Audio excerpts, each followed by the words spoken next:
Hello， 大家好，欢迎回到大家最爱的爆炸辐射事故灾难区，我是区长正正。今天我们继续讲爆炸。之前讲的地下燃气管破裂和油罐车爆炸，相信各位都还记忆犹新吧？其实真的不一定是军用武器才能引起灭顶之灾，像这样的人为事故真正发生了，后果一点都不亚于战争带来的死伤。38年前，一场惊天爆炸震动了整个墨西哥，几十万居民试图逃离地狱时，火焰已经燃烧到数百米高，震耳欲聋的爆炸声和尖叫声混杂在一起，整座城市里面弥漫着死亡的气息。一些活着的人试图去寻找亲人，找到的要么是灰烬，要么是剩下的残肢。先声明一下，这可不是什么可怕的电影桥段，而是真真切切发生在上世纪80年代的一场天然气爆炸。那么这场灾难是天灾还是人祸？下面就让我们一起来深入了解一下这场爆炸事故。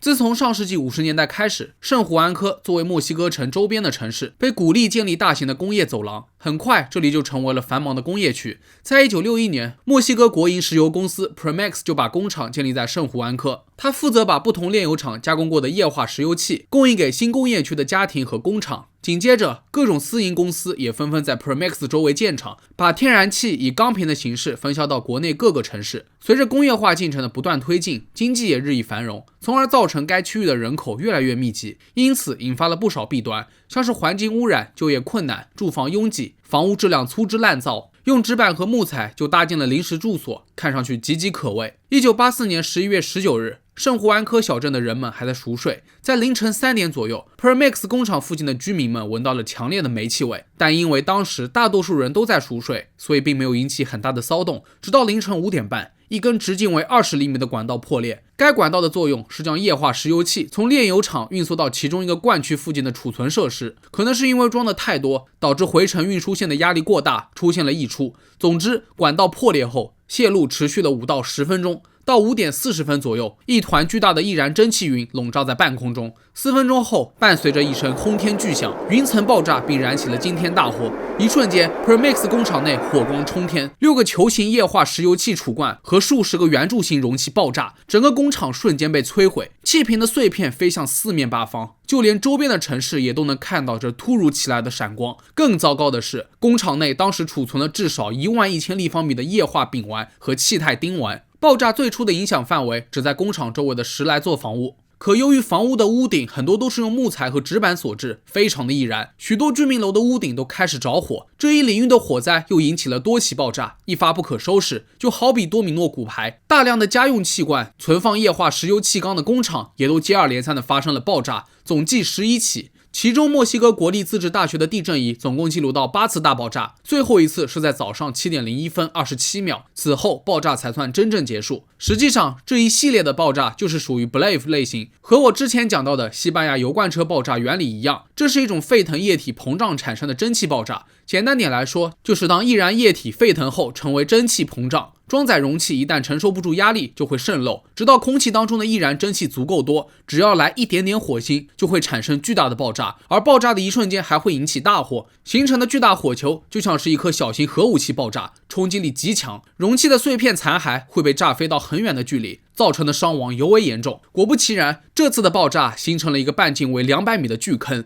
造成的冲击波震碎了好几公里外的玻璃，飞出去的碎片更是砸伤了许多无辜的居民，最靠近的房屋直接被夷为平地。起初大多数人都以为是地震了，居民惊醒后就四处逃窜，但温度实在是太高了，就连脚下的鞋子都融化了，更不要说脆弱的皮肤。因此大多数人都还没来得及逃走，几乎是在瞬间被烧死的。一些家畜和禽类也在爆炸当中双目失明，只有少数幸存者逃离了地狱。到最后人们才清醒过来，这并不是地震，也不是世界末日，而是有史以来最可怕的一次爆炸。最终大火在18小时后被扑灭。这次的事故涉及到5个街区，以 Pemex 为中心，方圆300米的范围几乎都被全部摧毁。据统计，总共造成了503人死亡，926人受重伤，353人烧伤，其中还有几十万人被撤离。附近大部分私营工厂也都只剩下残骸，受害者大多是被烧焦、毒气窒息而亡，因为尸体面目全非，只有不到2%的尸体能够辨认出身份。另外还有149座房屋完全被摧毁，16座房屋严重受损，1000多座房屋轻微损伤，整个圣胡安科几乎被毁于一旦。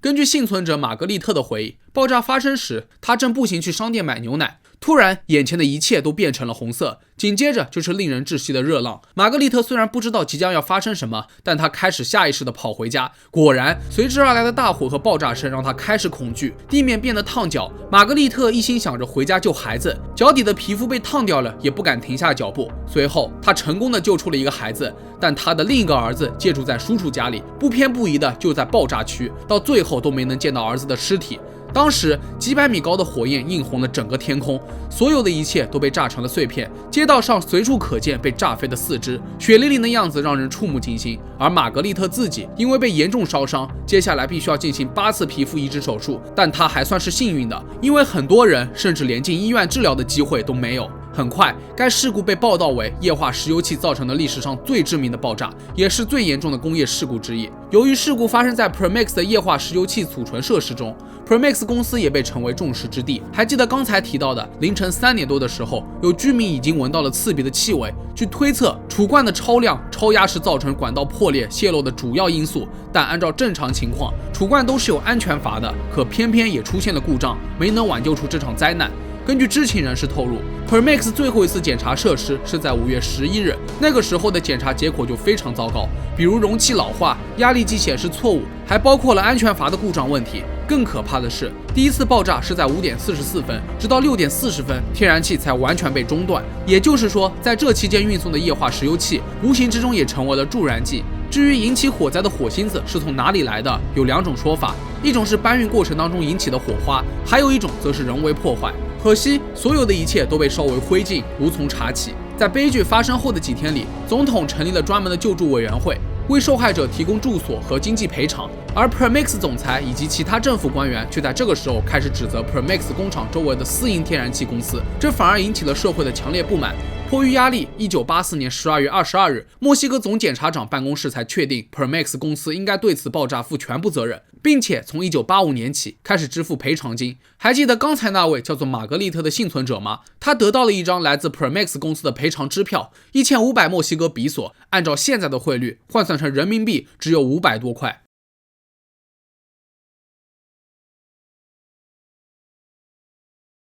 虽然燃烧后的灰烬无法诉说灾难的来龙去脉，但有几点明显的缺陷成为了这场爆炸的无情推手，比如储罐的故障问题，设施又缺乏足够的防御和监测系统，从而产生了一系列的连锁反应。除此之外，很大一部分原因是住宅区与工厂离得太近，在居民楼附近100米内就有炼油厂什么的，这在当地根本就不足为奇。再加上工业迅速发展，大量人口涌入新工业区，这对于住宅的需求也日益增长。也许是考虑到某种利益关系，政府对于这种情况是睁一只眼闭一只眼，忽视了安全性，因此没有做任何城市区域的规划，以至于工厂附近积满了简易棚屋，用的还都是劣质建筑材料，所有人都心知肚明。在灾难面前，这么不正规的定居点根本就毫无抵抗力。接下来就是糟糕的应急措施。由于交通混乱，救援队无法第一时间进入灾难现场，又因为涉及到 Blave 类型，消防员盲目冲进火场，在有爆炸风险的情况下灭火，死亡风险极高。由于官方报道的死亡人数，许多居民们都无法接受，坚信政府是在掩盖真相，因为他们只计算了工厂员工的人数以及医院里的死亡人数，还有很多化为灰烬的死者，以及还没有来得及送进医院的。因此，当地人认为真实的数据是官方通报的2倍之多，最起码是在1500到2000人之间。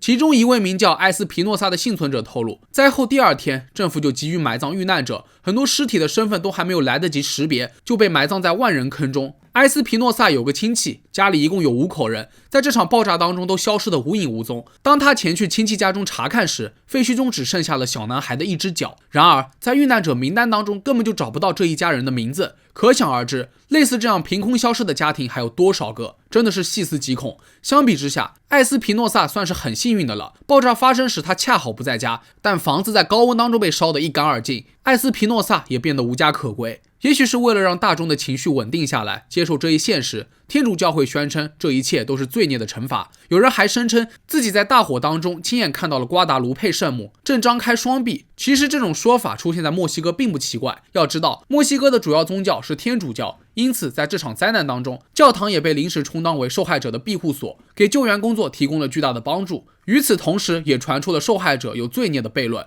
认为这场灾难是神圣的惩罚。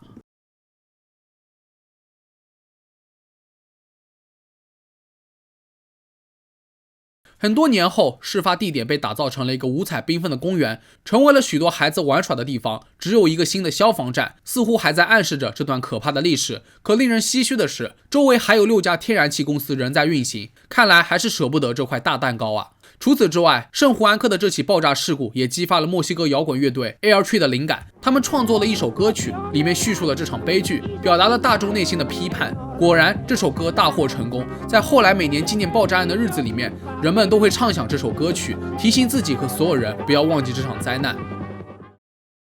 在看了许多墨西哥网友相关视频下面的评论，我发现有很多人都记得这场灾难，即使是离圣胡安科很远的地方，他们都能看到红光漫天，照亮黑夜。可想而知，传来雷鸣般冲击声的地方，正在经历多么可怕的悲剧。这不是世界末日，却让多少家庭支离破碎。在进入工业时代后，世界上发生的重大安全事故数不胜数，人类时常不再付出无比惨痛的代价。也希望所有的教训都能够在历史当中留下烙印，提醒我们，也提醒着下一代，越是进步，越是要警惕灾难。那好了，本期视频到这就结束了。大家对于这场灾难有什么看法？可以在评论区下方留言。如果各位觉得视频做得还不错的话，也别忘了点赞、收藏和投币。我是真人，咱们下期视频再见吧。